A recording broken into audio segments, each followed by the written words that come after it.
Bonjour à tous, aujourd'hui nous allons parler de la visibilité des variables. C'est une chose importante qu'il faut maîtriser, sinon on a des soucis par la suite. Donc je crée un nouveau projet.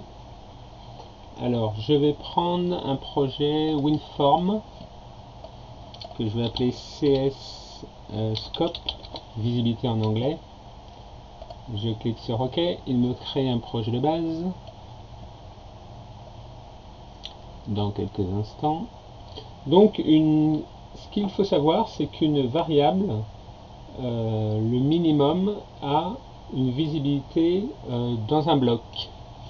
Donc là, je vais afficher le code, clic droit, afficher le code. Je vais agrandir pour que vous puissiez voir.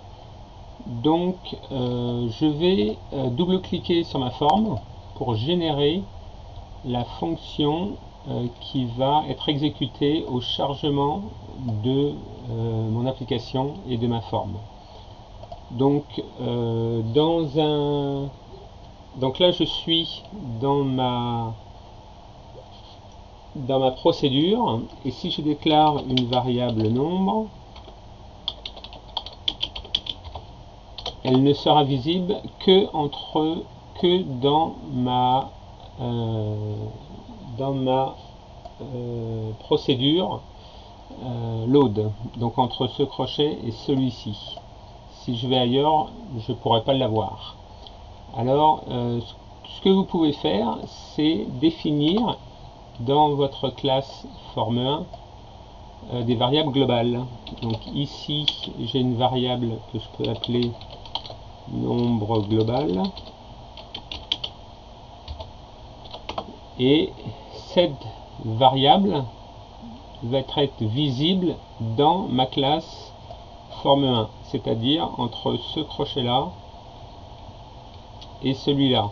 Donc ça inclut ma variable load, ma procédure load, pardon.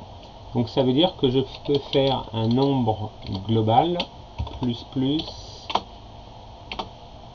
Alors une très bonne façon de s'en rappeler, c'est que si vous tapez les premières lettres de votre variable, si IntelliSense vous la présente, c'est qu'elle est visible dans le scope où vous êtes.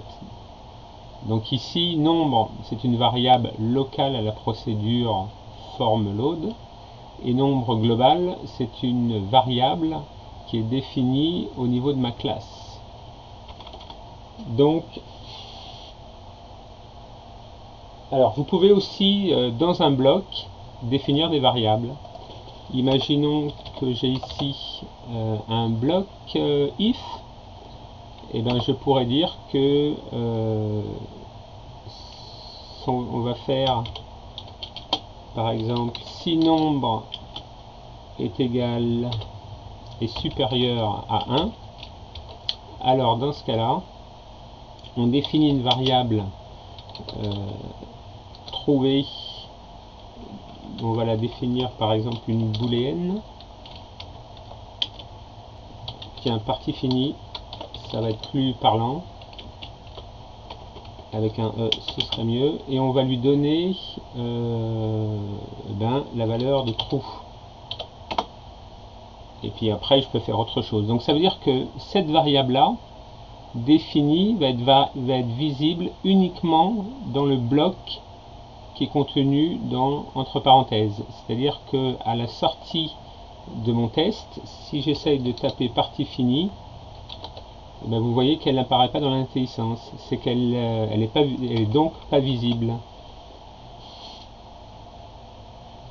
Et vous avez aussi le namespace, donc une variable peut être visible au niveau d'un namespace. Alors si je regarde mon exemple,